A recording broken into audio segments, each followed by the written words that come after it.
it's Ready Player 2, and we're celebrating the publication in the US and the UK. I think it's safe to say this is probably the most highly anticipated fiction book of 2020. It's clearly on track to be a massive hit. I've read it. I'm blown away. It's worth it. It's worth the wait. I'm excited for people to finally get to read it.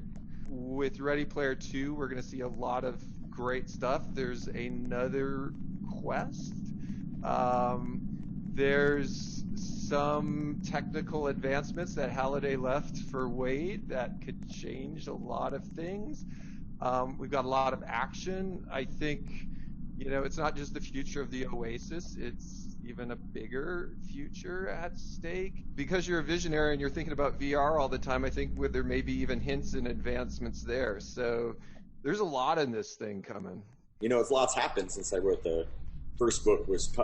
I sold it back in 2010, so it's been 10 years, and the whole landscape of VR has changed since then. So there was a lot to take into consideration when I was Ready Player 2. The event we did on Roblox in 2018 had 13 million people participate. Yeah. I think it's fair to say this is going to be even bigger. That first Roblox event was amazing, and I heard about it from people all around the world were excited about it. And my eldest daughter, had been playing Roblox for years, so it was really exciting to have Ready Player One take over her favorite game for a while and have her compete in the contest. I warned her she couldn't win, which disappointed her, but she still had fun participating. Yeah, I think when we talked at South by Southwest, you hinted a little about your daughter. I'm flattered to hear she's hanging on Roblox in the midst of all that's going on right now. So thank you for sharing that with us. It's been a huge boon for, I think, kids everywhere. Just because it's like the Oasis, it's the closest thing to the Oasis the kids have right now. And just being able to jump in to Roblox whenever they get bored and be with their friends and spend time together in a virtual space has been really therapeutic. So you guys are doing good work. So hey, you're making history with Ready Player 2. Let's roll back to Ready Player 1, because you captured the imagination, I think, of just so many people from so many walks of life. And there was a movie that came out of that, which was also incredible. Does anything stand out for all of us that fantasize about making movies and being in the movies and working with Spielberg? Does anything stand out from that experience for you?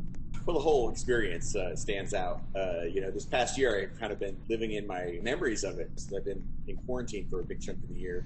I've spent a lot of time thinking about what a great year 2018 was and how it just exceeded all my expectations. Really what you imagine making a movie with Steven Spielberg is it's really like that. It's like a dream come true, and I got to see so many things that were in my book, brought to life, including the stacks, like this idea of stacked trailers that I built in my imagination ended up getting built for real. So that stands out to me. I remember driving towards Leavesden Studio in London and seeing the stacks on the skyline for real, and engineers had built this thing that I had just imagined. When you have this in your imagination and then all of a sudden you see it in the movie in real life, how does that feel? Was it at the point of your imagination, beyond your imagination? Like, how do the two line up there? Well, in my imagination, I don't drill down into all the minute details the way that they do when they make a movie. You have to dress the sets and imagine everything. So I could walk up into any one of these stacks of trailers and go into any trailer, and the whole trailer, looked like somebody lived there. And people were living there. For the few days that we were shooting in the stacks, it was filled with extras who were all, dressed like it was 2045. It was just incredible. It was really a surreal experience. It felt like a dream kind of the whole time I was there. So even looking back on it now, I have to remind myself that all really happened. I know from last time we talked, you're a big Spielberg fan. If we move out of science fiction into non-science fiction movies, he's got a huge collection there as well. Is there anything that pops out to you like an old favorite of yours? Out of his non-science fiction films, I would say Jaws is probably my all-time. That movie, I remember seeing it and being scared in the movie theater with my parents. Yeah, everyone was, yeah. Was there anything in that movie that you thought stuck out to you? Favorite line, anything from it? You're going to need a bigger boat is the line that I always quote all the time. Whenever the tools at hand are not sufficient, that's the quote that I always draw upon. Now that we're getting into Ready Player 2, in a way, you've kind of contributed a bit to the advancement of VR. And is there any way you can think about how you've seen this pan out in almost real life? For us, in the midst of COVID, like I mentioned, we've seen the virtual birthday parties, people trying to connect, younger people trying to figure out how to, work at a distance even. Have you seen any of this come true in your life? Well, yeah, I mean, everything happens, even the news anchors and every host of late night television, everybody's having to do everything from home virtually through the internet, including my daughter who's going to school online, and then also in the evenings she'll hang out with her friends in Roblox and spend time in a virtual space there. Which reminds me, she wanted me to ask you if you could get her a unicorn. I think there's probably like hundreds of different types of unicorns, and now that we've opened up the UGC store on Roblox, there are probably people making unicorns. Oh, right on. So absolutely, high five to that. A lot of people now are talking about the metaverse, and we've also seen people starting to chat not just about how we work or how we learn, but how we consume entertainment, how we work together. Ultimately, I think the vision of Ready Player One and Ready Player Two, and thinking about this vision of the metaverse, is all these things we do in real life, we can start to imagine, doing in the metaverse.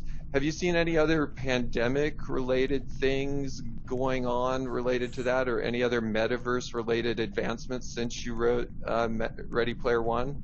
Yeah, a bunch. So much of what I was just imagining in Ready Player One has since come about.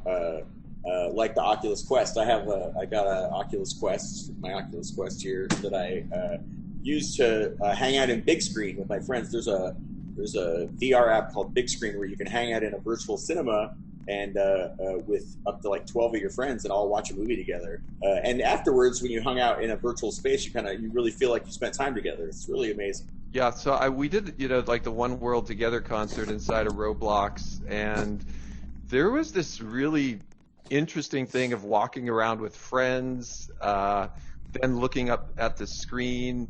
I found myself going from in 3D screen to full screen mode back and forth, and I really like looking over to my friend next to me and like watching it together. I caught a little of that energy, which I think is what we're all hopeful that the metaverse can kind of bring. So I'm looking behind you at your vehicles. I actually have two DeLoreans hidden back here. So this is my garage where I come for inspiration. When I was just out of high school, I had a 1969 Pontiac Firebird, 400 cubic inch V8.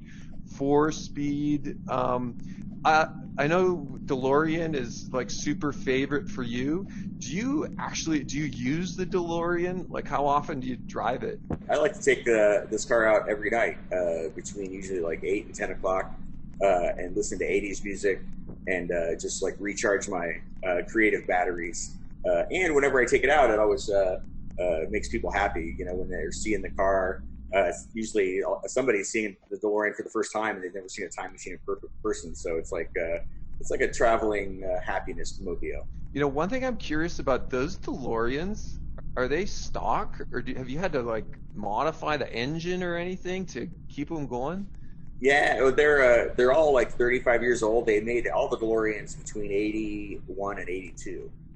So they're all about almost 40 years old now, and they do require a lot of work to keep them running. And then plus adding they obviously don't come with all the flux capacitor and wormhole emitter and all the Back to the Future gear. That's all has to be kind of scavenged and cobbled together. So I've been making it more screen accurate over the years. There's always more tweaks I can do to make it cooler. So it's like a hobby, having a car like an old car like this antique is it's a fun hobby to have.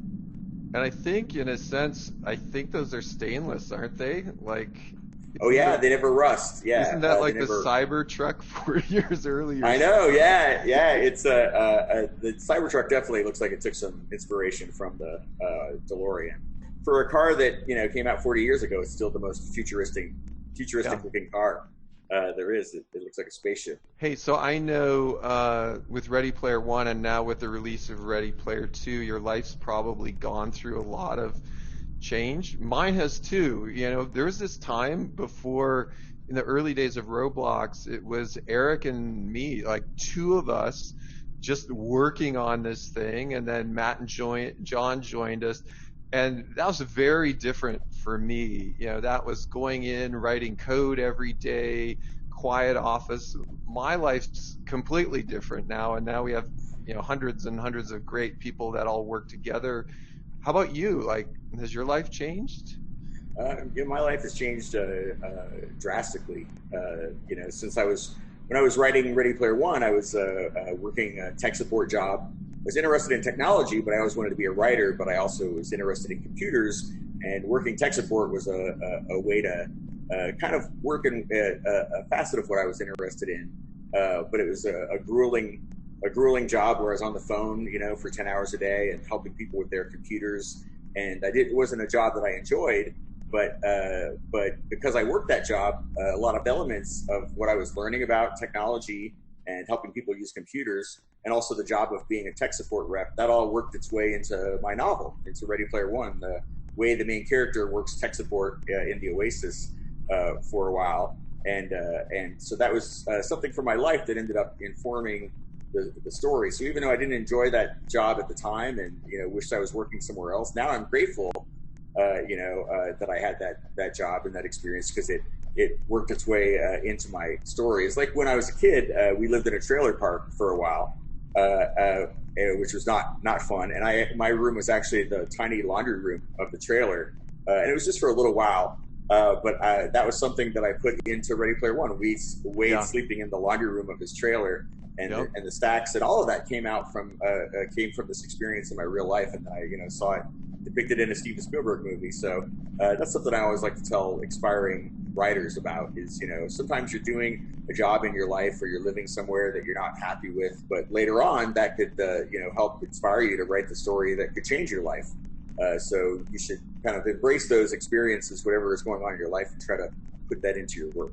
And I think there's a lot of optimism, in your books as well around the power of imagination. And in effect, the metaverse is built on imagination. So I always take that as a very Yeah, optimistic thing for all of us that are trying to create, whether it's music or 3D or imagery. yeah. Hey, and then riffing on Ready Player Two. So the number seven's kind of relevant, and of course we're not in spoiler zone here. But hey, is this random? Is there some significance to this? Like the number three in Ready Player One, three is a magic number. Number seven is a number that comes up a lot in pop culture.